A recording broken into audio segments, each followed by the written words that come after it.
가시고기가 있어요. 가시고기. 이게 아주 유명한 2000년도에 그 작가 한 사람이 가시고기라는 책을 써가지고 일약 스타가 되고 또 많은 사람들에게 우리나라에 감동을 주는데 실제로 가시고기가 있습니다. 가시고기가. 그래서 가시고기가 이제 새끼를 많이 낳고 가시고기가 이 고기가 뭘 먹고 살아야 되는데 먹을 게 없어요. 그러니까 그 어미 그러니까 엄마는 얼른 가버리고 아버지 고기가 그 옆에서 지켜주는데 그 아버지의 그러니까 우리말로 하면 새끼들이 아버지 살을 뜯어먹고 사는 거예요.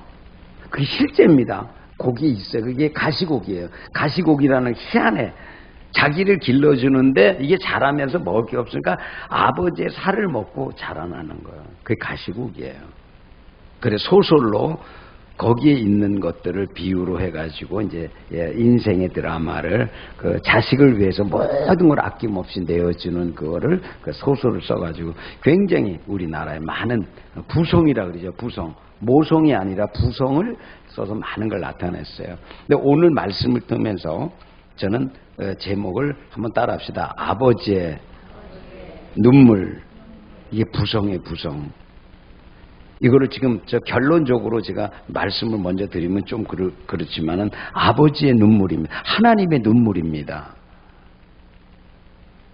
우리 주님의 눈물이에요. 지금도 우리 주님은 우리를 바라보면서 그렇게 울고 계셔요. 자녀들이 잘못된 길로 갈 때마다 흘리는 거예요. 아버지의 마음을 아프게 할 때마다 눈물을 흘리는 거예요. 존경하죠. 그리고 믿음의 사람으로. 우리가 다윗 그러면 믿음의 사람. 저도 다윗을 좀 본받고 있어요. 다윗의 영성은 다윗은 훌륭한 왕입니다. 하나님이 굉장히 사랑하셨어요. 아끼고 그래도 훌륭한 믿음의 아버지예요. 그리고 장수예요. 군대에 나가서 다른 장수들에게 싸워라 이렇게 한 장수가 임금이 아니고 이 다윗은 자기가 맨 앞에 서서 싸웠어요. 그러니까 부하들은 뒤에 있고 왜 나는 죽어도 너희는 살아야 된다 하는 이런 마음으로 그래서 가면 갈수록 하나님이 도와줘서 승리하는 거예요. 전쟁만 하면 이기는 거예요. 하나님이 도와주시니까. 그리고 또 다윗은 시편에 있는 것처럼 다윗은 뛰어난 영성과 함께 음악가였어요. 음악가. 그 시를 써요. 들려는 다윗의 모습은 훌륭한 믿음의 사람이었고 장수였고 시인이었고 노래하는 하나님의 사람이었지만 한편으로 다윗이 오늘 말씀을 드리려는 왕의 아버지가 아니라 왕으로서의 아버지가 아니라 군사로서의 아버지가 아니라 순수한 인간적인 아버지의 모습을 한번 찾아보려고 하는 거예요. 아버지. 다윗은 과연 누구였는가? 한 가정의 아버지였습니다. 왕이었지만 그런데 오늘 말씀해 보게 되면 이 본문은 짧은 말씀이지만 이 아버지가 왕으로서의 통치하면서 끊임없는 자식들과의 갈등이 있습니다. 어려움이 있어요. 우리가 생각하는 훌륭한 사람이 아니에요. 가정적으로 보게 되면 다윗은 너무너무 고통, 이 자녀와 자식과 또 아내와 이 끊임없이 갈등 속에서 말할 수 없는 고통을 느끼면서 사는 거예요. 우리가 그런 점은 우리가 성경에서 표현하지 않지, 찾아보지 못하지만 얼마나 많은 갈등이 많았는지 몰라요. 특별히 오늘 말은 이 배다른 자식 사이에서 난 압살롬이라고 하는 이 자녀는 부모의 마음에 큰 상처를 준 자식이에요. 그리고 뗄래야 뗄 수 없는 자식이에요. 그러면서도 어떻게 해요? 마음에 가장 깊이 남아있던 아들 중에 하나가 압살롬이에요. 왜 그런가? 제가 그러면 아버지와 이 갈등에 대한 건 조금 이야기를 하고 그 아들이 어떤 아들이었는가 하면 사무엘하 14장 25절에서 26절에 성경이 이렇게 말합니다. 성경이 사람이 본 게 아니라 성경이 이렇게 말해요. 압살롬이 이스라엘 가운데 가장 아름다운 자였다. 그러니까 그는요 정말 누가 보더라도 압살롬 그러면 저 다음 후계자는 압살롬이야 할 정도로 그런 아름다움이 압살롬에게 있었습니다. 그리고 또 말하기를 그는 백성들에게 크게 칭찬을 받은 자라 이렇게는 잘생겼을 뿐만이 아니라 아마 장동구 같이 생겼을까 모르겠어요. 아주 잘생겼는데 거기에다가 사람들에게 칭찬까지 받아요. 역시 저 사람은 왕자 틀림이 없어. 저 사람이 왕자 되면 우리들 따라야지 할 그런 마음이 있었단 말이에요. 크게 칭찬을 받은 자라. 그리고 또 성경에 놀라운 말은 머리에서 발끝까지 흠이 없더라. 잘생겼던 거는 뭐 말할 것도 없고 머리에서 발끝까지 흠이 없었다. 다른 말로 뭐 상처가 난 적이 없는 거예요. 잘 보호받고 자란 거예요. 저는요 어렸을 때 굉장히 장난꾸러기였던 것 같아요. 우리 시대가 그러니까 전쟁 나고 나서 뭐 먹을 게 있습니까? 자라나면서. 근데 저는 온몸에 상처투성이에요. 보면. 머리에도 이렇게 깨지고 여기도 또 불에 뒤어가지고 흉터도 있고 또 지금 머리 이게 발에 제 발에 보면 흉터가 얼마나 큰지 그냥 뭐 이 흉터가 난 게 있어.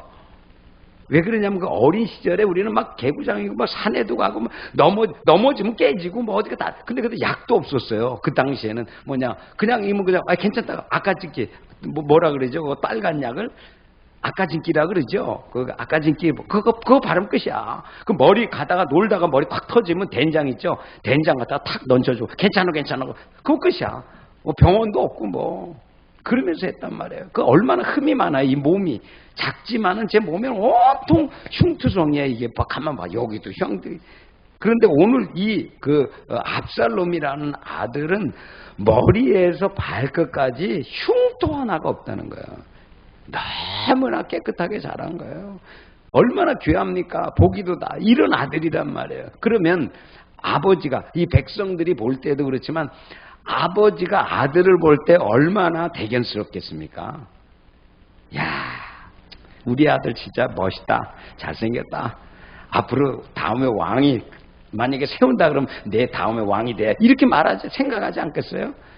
이게 성경이 그렇게 하는데 거기에다가 더 놀라운 것은 그의 머리카락에 윤기가 날 뿐만이 아니라 그 머리에 그 길이가 너무 커서 200세겔이나 나갔다.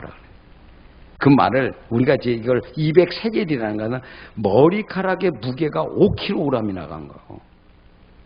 저는 머리가 별로 없는데 완전히 이 머리가 뭐 찰랑찰랑하고 5kg 무게가 나가는 거예요. 그러니까 너무 무거우니까 1년에 한 번씩 깎았다는 거예요. 어머나. 너무나 이거 계속 기를 수가 없으니까 1년에 한 번씩 꼭 깎아. 근데 그게 무게가 5kg가 나갔다. 이 말은 다시 말하면 압살롬이라는 아들은 완벽했다는 걸 말하는 거예요.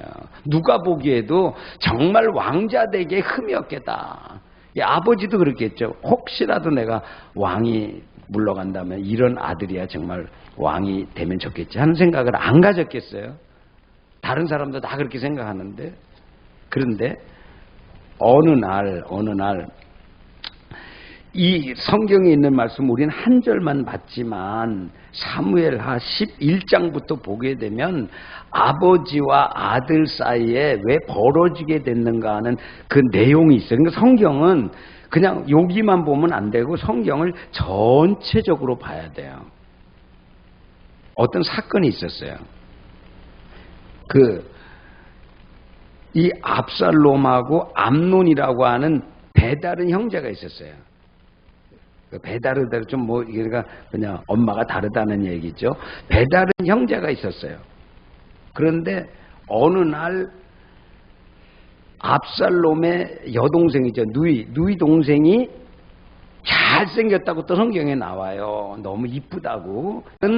형제끼리 성경에 있는 말씀을 하면 암논이 배다른 누이를 그렇게 사랑하는 거예요. 그 성경의 말씀을 보니까 그것 때문에 병이 들었다는 거예요. 여러분 얼마나 얼마나 암논이 이 배다른 누이를 사랑한 거예요. 너무 그 병이 났다는 거예요. 여러분 얼마나 사모하면 병이 납니까? 성경에 그렇게 나와요. 그래서 모략을 세워가지고 누이 동생을 좀 데리고 오라 해가지고 오늘날로 말하면 겁탈을 당하는 거죠. 강제로. 그러고 나서는 어떻게 합니까? 너는 이제는 내가 욕망을 다 채웠기 때문에 너는 나한테 필요 없다. 그리고 돌아가라. 필요 없다. 그러고 버려버려요. 한 번에 어떤 것만 하고 버려버려요. 그러니까 이 누이 동생이 울면서 누구한테 갑니까? 압살롬한테 가는 거예요.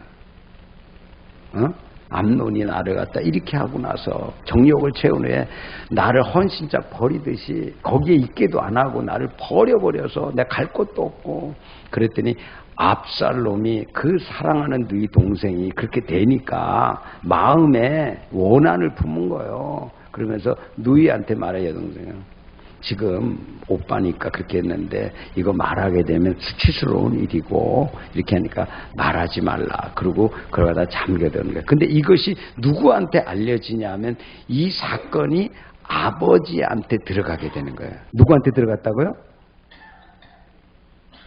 그럼 아버지는 마땅히 어떻게 해야 됩니까? 불러야 돼요? 안 불러야 돼요? 예? 그 지나가요? 그럴 수 있지 그래요. 근데 아버지에게 문제가 있었어요. 무슨 문제냐? 아버지도 누구를 했습니까? 우리아의 아내 밧세바를 강제적으로 그것도 그냥 한 게 아니라 정말 이게 어떻게 보면 이 참 아이러니컬한 얘기인데 밧세바를 모략을 세워가지고 꾸며가지고 몰래 데리고 해서 했던 그대로 된 거예요. 지금 이게요. 그냥이 아니에요. 그러니까 아버지도 딱 그걸 부르려고 그러는데 옛날 생각이 나는 거예요. 밧세바. 자기도 밧세바를 취했는데 이 배달은 그 암논이 이렇게 해갖고 그러니까 부르지도 못하고 약간 이렇게 하고 지나간 거야. 그때의 압살롬의 마음속에는 아버지가 아버지 노릇을 제대로 못한다. 아버지 마음에 안 든다. 왕이긴 왕인데 이제 좀 그렇다 그러면서 그때부터 마음이 멀어지기 시작한 거예요. 그러고 나서 나중에 어떻게 하냐 계획을 세워서 자기의 배다른 암논이라고 하는 형제를 어떻게 돼요? 완전히 죽여버립니다. 살인이 일어나는 거죠. 가정에서. 여러분 잘 생각해 보세요. 여러분 가정 안에 살인이 일어나요.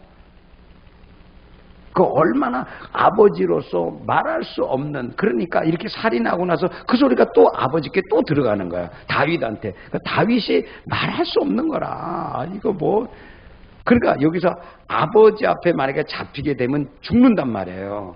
살인자일 뿐만이 아니라 아버지가 가만두지 않죠. 왕으로서. 그러니까 도망가 버려요. 아버지를 뛰쳐나와가지고 집을 뛰쳐나와가지고 멀리 도망가는 거예요. 여러분 죄를 지었지만 아버지의 마음이 어떻겠어요? 한번 물어봅시다. 옆 사람의 아버지의 마음이. 다윗 왕으로 생각하지 말고 옆 사람한테 물어보세요. 다윗 왕의 마음이 아니라 아버지의 마음이 어떻겠습니까? 그게 하루 이틀이 아니고 1년, 2년이 아니고 3년 동안 나갑니다. 두문불출하고 소리도 없고 막 아버지의 마음이 거기에 성경하기를 딱 떠나가고 나서 거기에 나오는 그 아버지의 모습이 있어요. 뭐라고 나오냐면 압살롬이 너무 괴로워서 그가 떠나가는 순간에 너무 괴로워서 어떻게 했냐면 그리워하고 사모하고 찾았다는 글이 나와요. 거기에 첫날부터 압살롬아 네가 왜 도망가냐 그러면서 좀 와서 좀 얘기를 하면 그런 장면이 나와요. 근데 아무 말도 안 해요.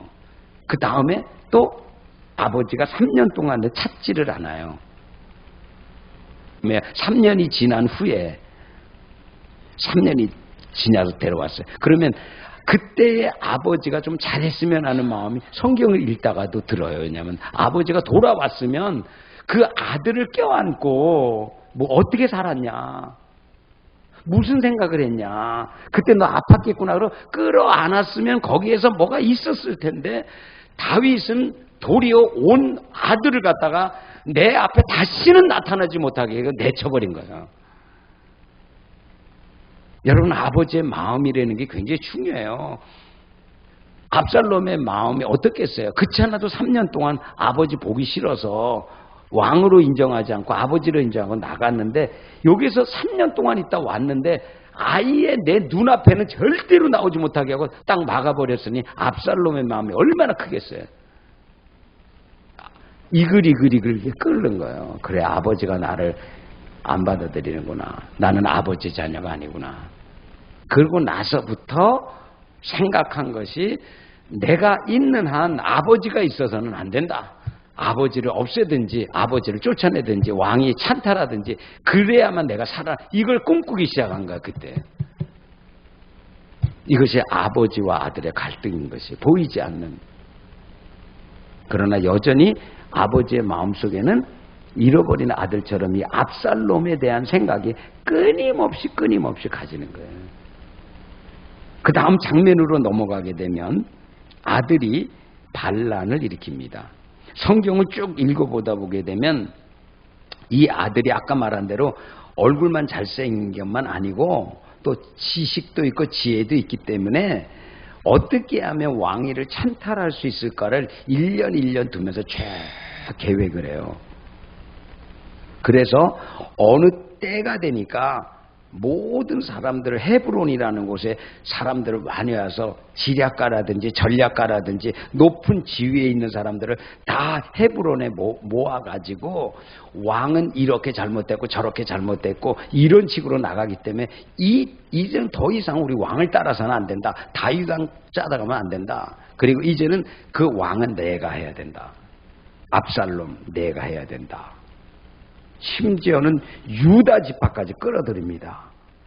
어느 지파요? 여러분, 유다 지파는 예수님 난 족속이에요. 유다 지파를 이거는 뭘 말하냐면 완전히 이제는 압살롬이 이제 다윗을 더 이상 왕이 아니고 이제 왕을 폐위시켜버리고 자기가 될 수 있도록 완벽한 전략을 다 세웠다는 거예요. 사랑하는 성도 여러분, 우리가 자식들이 어느 때는 이렇게 자기의 그게 안 되면 나중에 반란도 일으켜요.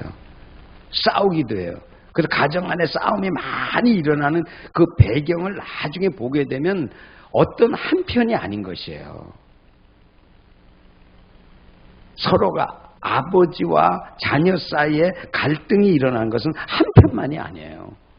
거기에 뭔가 모를 사연이 숨겨 있는 거예요.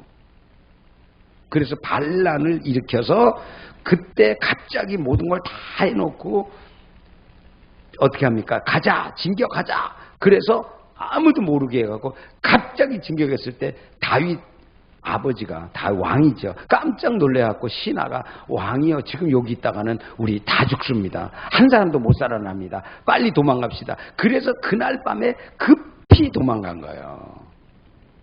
여러분, 왕이었지만은 왕도 때로는 이렇게 알지 못하게 아들에게 쫓겨서 도망가야 되는 신세가 생길 수도 있는 거예요. 도망갈 때 뭘 갖고 갑니까? 빨리 도망가야 돼. 먹을 것도 없어. 갈 것도 없어. 그런데 그가 강을 건너서 강을 건너야 되는데 강을 건너고 너무 허기지고 먹을 것이 없는데 그 건너갔을 때 바르실레라고 하는 늙은 종이 있어요. 늙은 종. 바르실레. 먹을 것이 없어 다 지쳐 쓰러질 때 바르실레라는 늙은 종이 왕이 쫓겨가는 것을 불쌍히 여기고 어떻게 합니까? 먹을 것, 입을 것, 쓸 것을 다 준비해서 공개해줘. 섬겨주는 거예요. 여러분, 떡 한 쪽이 없고 물 한 모금 먹을 수 없을 때 가장 급박하고 어려울 때 도와준 거는 평생 잊어버리지 않습니다. 그때 도움받은 거는 평생 남습니다. 그때 다윗의 마음속에 이게 생긴 거야. 이 내 밑에 있던 많은 신하들도 압살롬이 왕이 된다고 하니까 압살롬의 편에 가서 다 떨어져 나가고 압살롬 왕은 뭐가 잘못했고 뭐가 됐다 그러는데, 그래도 늙은 신하인 바르실레는 자기에 있는 모든 걸 가져서 왕이 피난하고 아무것도 없는데 와서 이렇게 공개해 줄 때 마음이 너무너무 그거에 대해서, 이제 나중 얘기죠. 나중에 압살롬이 돌아올 때에 바르실레가 다시 돌아가니까 그때 다시 나와서 절하고 인다면서 왕이여 몸이 어떠십니까 물어볼 때, 바르실레야 나가 가장 목마르고 힘들 때 나에게 공개해 준 것을 내가 결코 잊을 수가 없다. 내가 이제 왕으로 돌아가는데 너도 나와 함께 평생을 내 왕궁에서 너를 호화스럽게 나와 함께 먹고 마시면서 너를 갖다가 대접하고 싶다. 이렇게 해요. 단 한 번의 순간에 도와준 것이 이렇게 영향력이 있다고요. 그러나 바르실레는 자기가 나이가 많았기 때문에 왕이여 나는 갈 수 없습니다. 나는 또 왕에게 가게 되면 내 이 늙은 몸이 어떻게 합니까? 차라리 만약에 그렇다면 내게 자녀가 있는데, 자녀 아들이 있는데 그 아들이 좀 왕을 가서 섬겨줄 수 있다면, 좀 건강하고 잘생기고 멋있는데 그 아들 좀 되지 않을까? 그러면 좋지. 그래갖고 그 대신에 바르실레 대신에 아들을 해서 그 왕궁을 섬기는 자가 됩니다. 그 후에 왕에서 사는 사람으로 그렇게 하는 거예요. 그 섬김이, 그 작은 섬김이 잊지 않는 거예요. 할렐루야. 여러분, 사람이 어려울 때, 특별히 아버지가 어렵고 힘들고 무너질 때 도와주면요, 그거요 평생 가는 거예요. 잊어버리지 않는 거예요. 계속 이어서 말합니다. 아들이 반란을 일으킵니다. 많은 사람들에게 아버지 왕의 잘못된 것을 지적합니다. 백성들이 다 돌아선, 성경에 있는 말씀을 백성들이 다 돌아서더라.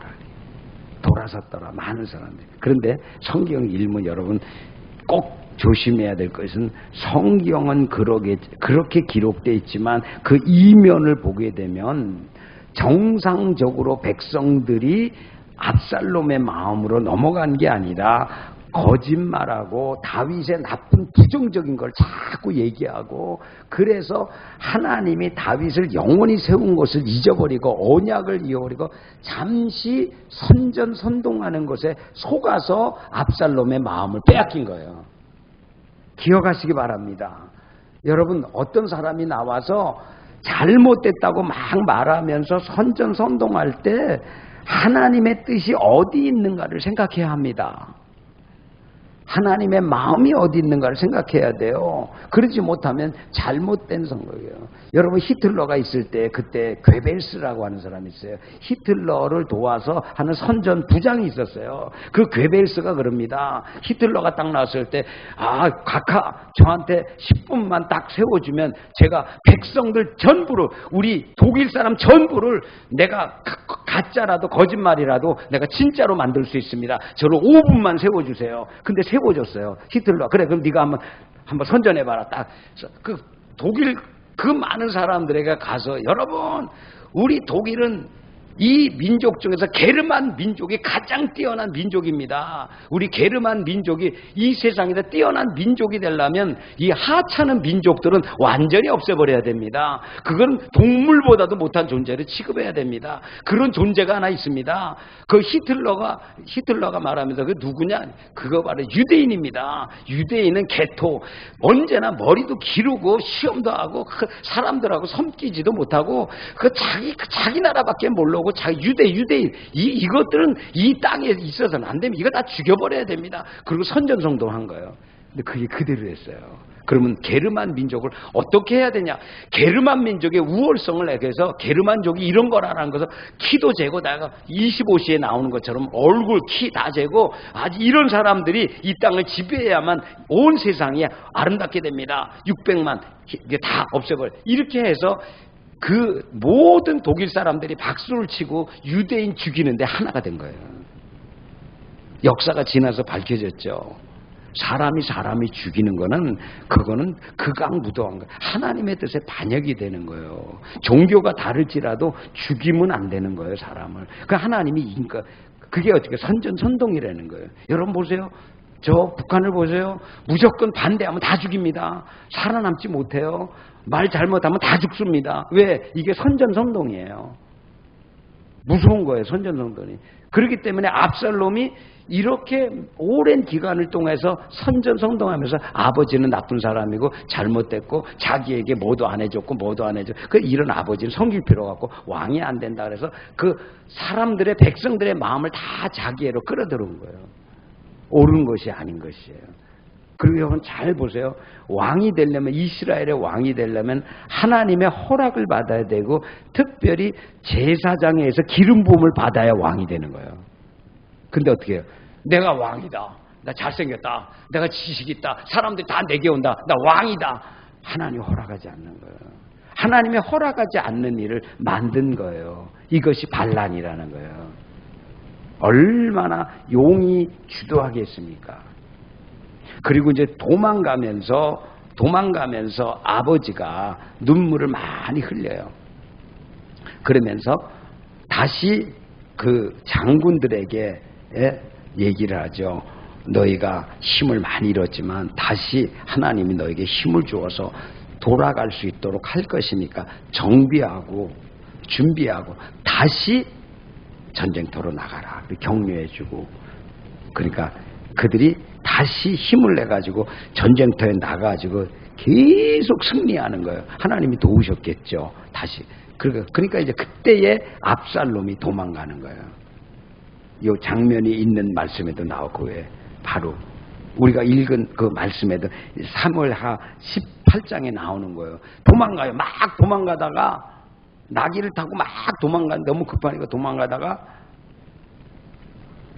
거기에 가시덤불 나무가 있고 상수리 나무가 있는데 지나가다가 이리 피하고 저러는데 하필이면 상수리 나무가 머리 이렇게 나귀 타고 가는데 딱 위에 많은 나무들이 있는데 가다가 머리가 길잖아요. 묶었는지 안 껐는지 모르겠는데 가다 탁 걸렸어요. 머리털이.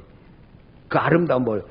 그리고 나귀는 나귀만 탁 빠져나가고 대롱대롱 걸린 거예요. 나무에. 그 뒤에 쫓아오는 군사가 뭐래요? 저기 압살롬 있구나. 그리고 어떻게 해요? 가서 장수가 그냥 가서 그를 처참하게 죽인 거죠. 아버지는 뭐라 그랬습니까? 아버지 다윗은 아버지가 부탁하는 거야. 장수들에게 다 일렬로 세워놓고 혹시라도 너희가 말이야 그 압살롬이라는 아들이 패배해서 죽게 되었을 때 너희가 칼을 쓸 수 있고 창을 쓸 수 있지만 절대 내 아들만은 죽이지 말아달라 부탁을 해요. 여기에서 우리는 아버지의 마음을 알 수 있는 거예요. 야, 그건 원수야. 죽여버려. 보이면 말이야. 없애. 이렇게 한 것이 아니고 항상 아버지의 마음에는 압살롬에 대한 그리움이 있는 거예요. 압살롬에 대한 안타까움이 있는 거예요. 무슨 죄를 졌더라도 어떻게 됐더라도 저거 살아야지 죽으면 안 된다라고 하는 마음이 너무나 많이 있었던 거예요. 그런데 오늘 이 말씀의 클라이막스가 뭡니까? 아들의 반란이 일으켜서 아들이 죽었다는 소식을 지금 들은 거예요. 아버지가 그 소리 오늘 본문에 있는 말씀, 읽은 말씀 들은 거예요. 장군에게 죽이지 말라고 그렇게 부탁했는데 장수가 아닙니다. 이건 죽여야지 다음에 씨가 됩니다. 다시 또 반란이 이렇게 죽여야 됩니다. 다 죽여버린 거예요. 얼마나 다윗의 마음이. 오늘 저는 이 말씀을 여러분께 들으면서 아버지라고 하는 것은 어떤 권위 때문에 아버지가 아니에요. 어떤 직위가 있기 때문에 아버지가 아니에요. 예, 아버지라고 하는 것은 하나님이 이 땅에서 자녀를 선물을 주고 딸, 아들, 자녀를 주고 나서 하나님과 우리 사이의 관계처럼 자기의 모든 것을 바쳐서 자녀들을 위해서 희생하고 살면서 하나님의 뜻이 드러나도록 하기 위한 것이 하나님의 계획이에요. 그런데 다윗은 어떻게 했어요? 결국 그 아들을 돌이키지 못한 거예요. 그 아들의 마음을 회개하게 못한 거예요. 바로 살게 못한 거예요. 그 책임이 뭐예요? 누구한테 있습니까? 대부분 사람들은 하나님께 있다고 이렇게 말합니다. 아닙니다. 하나님께 있었던 게 아니에요. 하나님이 그게 원하는 뜻이 아니에요. 죽는 게 하나님의 뜻이 아니에요. 하나님의 뜻은 그가 돌이키고 아버지와 하나 되는 것이 그의 뜻입니다. 아멘을 안 하시는데 여러분 압살롬이잖아요. 압살롬의 히브리에는 그 말의 어원에는 뜻이 있어요. 압살롬이라고 하는 거는 압살롬의 원어는 두 가지의 단어가 합친 거예요. 하나는 아버지라는 아부라는 말과 샬롬이라는 말이 해서 아부샬롬이에요. 압살롬이라고 하는 그 뜻은 아버지의 평화예요. 아버지의 평강이에요. 그러니까 태어날 때부터 뭐냐면 너는 아버지하고 평화를 이루어야 된다. 아버지하고 싸우면 안 된다. 아버지와 화해를 이루어야 된다. 그것이 그 이름 속에 담겨 있는 거예요. 그렇게 살았어야 되는 거죠. 아버지도 그 이름을 그렇게 지어주고 나서 그래 아버지와 나 사이에는 어떤 일이 이루어지면 화해해야지 용서 이런 마음이 늘 있어야 되는데 아버지가 거절한 거예요. 거절하고 안 받아들이고 미워하고 그 아들은 더 미워하고 그러고 나서 결국 하나님이 원치 아니하는 이런 자기의 집 안에서 이런 일이 죽어서 그 아름다운 아들이 죽었을 때에 얼마나 애통한가를 그 한 절에 나타난 거예요. 자, 여러분 아버지가 지금 죽었다는 소식 들어요. 왕인데 다시 돌아올 줄 알았는데 죽었어. 그 정말 아름다운 아들이 왕위를 이을 아들이 죽었어. 그리고 어떻게 돼요? 윗방으로 올라가. 여기서 이제 남한테 울음을 보여. 왕이니까 또 채통도 있고 그가 알게서 윗방으로 올라가서 사람들 보는 데서 울었다는 얘기가 아니라 윗방으로 올라가서 아무도 보지 않는 곳에 올라가 혼자 있는 곳에서 통곡하기 시작하는 거예요. 그럼 뭐 합니까? 거기 들어가서 심히 통곡했더라고 끝나는 게 아니라 그 울기만 한 것이라 압살롬의 이름을 몇 번 부릅니까? 한번 여기 잘 보세요. 압살롬아, 압살롬아, 압살롬아. 그리고 그 다음에 나오는 말이 기가 막힌 말이 나와요. 압살롬아, 이럴 줄 알았더라면, 이렇게 될 줄 알았으면 내가 왕위를 너한테 물려줄 걸 그랬구나. 웁니다 막. 내가 차라리 내가 아버지로서 말이야, 네가 그렇게 빼앗으려고 그랬을 때 이렇게 죽을 줄 알았다면 내가 차라리 왕위를 너에게, 왕가를 너에게 물려주고 내가 깨끗이 물러나서 너에게 이걸 했을 걸. 내가 이렇게 했다니 내가 가슴을 치면서 이건 내 탓이다. 네가 죽은 것은 내 탓이야. 왕위가 뭔데 그러면서 압살롬아, 압살롬아. 이것이 아버지인 것이에요. 결코 다윗은 왕의 자리를 탐한 사람이 아니에요. 왕권이 중요하다고 생각한 사람이 아니에요. 아버지는 아들을 살리고자 하는 마음이 있어서 장수들에게 전쟁에 나갈 때 혹시 아들이 잡히거든 어떤 위기를 만나거나 창 하나 칼 하나 흠 하나 없는 그 아들이 얼마나 아름다운 아들이고 얼마나 총명하고 얼마나 뛰어나고 앞으로 하나님이 쓸 사람인데 손끝 하나 건드려서는 안 된다라고 그렇게 말했던 아들이 처참하게 피 흘리고 목이 잘리고 이런 모습을 보는 다윗은 견딜 수 없는 거예요. 여러분 한번 잘 생각해 보세요. 우리 자녀들이 어떤 어려운 일을 만났어요. 문제를 만났어요. 그럼 우리가 어떻게 해야 됩니까? 우리 부모가 어떻게 해야 돼요? 여긴 조건이 있을 수 없어요. 부모는 무조건 용서입니다. 무슨 용서요? 무조건적인 용서예요. 여기는 무슨 뭘 따지는 게 아니에요. 우리 주님이 우리 용서할 때 조건을 붙여갖고 네가 착했기 때문에 네가 나를 찾았기 때문에 나를 사랑했기 때문에 그렇게 우리 주님이 십자가 진 게 아니에요. 조건이 없어요. 우리는 악했지만 우리는 떠나갔지만 우리 하나님 찾지도 않았지만 우린 죄악 가운데 있었지만 주님이 아니야. 조건이 없어. 너희들은 무조건 하나님의 자녀야. 돌아오기만 하면 다 내 자녀야. 그리고 품어주신 거예요. 여러분, 우리 자녀를 다시 한번 사랑합시다. 품읍시다. 그리고 용서합시다. 그 자녀들에 대한 하나님의 기대를 가집시다. 하나님이 어떻게 우리 자녀를 키울지 우리는 몰라. 내가 우리 자녀를 생각하는 그거는 우리의 분량이에요. 하나님은 우리 자녀들을 어떻게 세울지 몰라요. 어떻게 쓰실지 몰라요. 어떤 위대한 인물이 될지 몰라. 그럼 우리 기도하는 거예요. 다윗의 마음, 아버지의 마음, 아버지가 통곡합니다. 여기 몇 번 불러니까 압살롬아. 차라리 내가 내 대신하여 죽었으면 좋을 뻔하였도다. 내가 이 왕위를 차지하려는 것은 내가 너를 버리려 함이 아니라 이것은 하나님이 나에게 맡긴 사명이기 때문에 이 사명을 이루기 위해서 너에게 물려줄 수도 없고 그때까지 기다려야 되는데 안타깝도다. 그러는 거예요. 여러분, 우리는 하나님이 우리에게 부모로서 맡겨준 사명을 감당해야 합니다.